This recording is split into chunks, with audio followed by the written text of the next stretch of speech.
છે। જેતપુર શહેરના ધાણાના વેપારી સાથે ₹10.50 લાખની છેતરપિંડી આચરાઈ હોવાની ઘટના સામે આવી।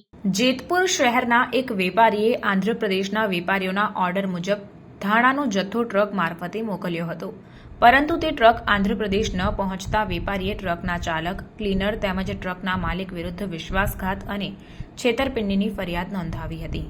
જેતપુર પોલીસે સમગ્ર તપાસનો ધમધમાટ કરતા એક આરોપીને દબોચ્યો હતો, જ્યારે અન્ય આરોપી ફરાર છે તેને પકડવાની તજવીજ હાથ ધરી હતી।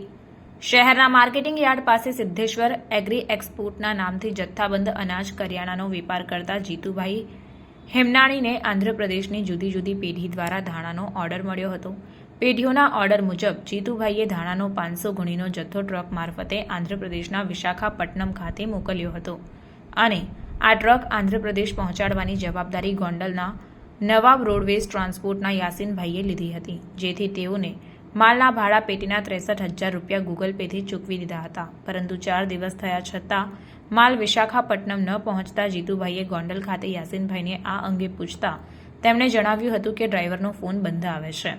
ટ્રક માલિક યાસીનભાઈ સાથે ફોનમાં વાત કરાવું ત્યારબાદ ટ્રક માલિકનો ફોન પણ બંધ થઈ ગયો હતો, જેના પરથી જીતુભાઈને સમજાઈ ગયું કે તેમની સાથે છેતરપિંડી થઈ છે, જેથી જીતુભાઈએ truck driver Amarpuri Shankarpuri Goswami, cleaner Dhirubhai, ટ્રકના માલિક અશોકભાઈ વિરુદ્ધ 500 ગુણી ધાણા કિંમત ₹10.50 લાખનો માલ ઓળવી જવા અંગે વિશ્વાસઘાત અને છેતરપિંડીની સિટી પોલીસ સ્ટેશનમાં ફરિયાદ નોંધાવી હતી।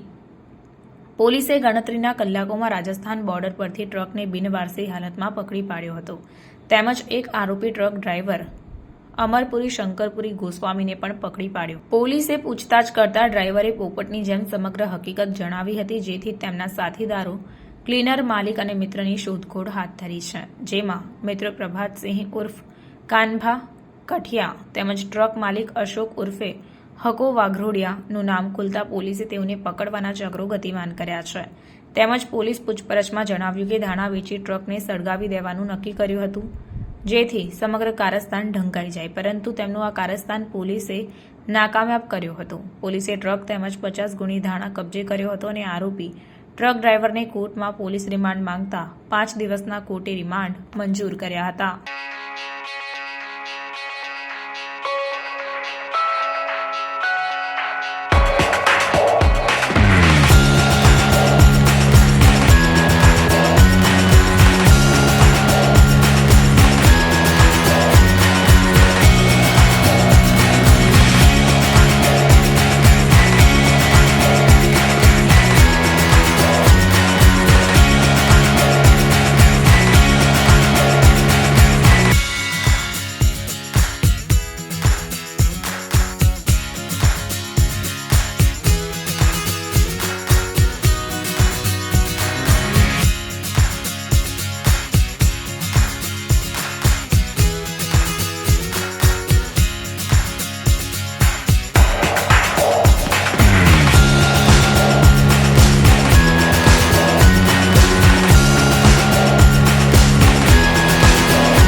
Thank you.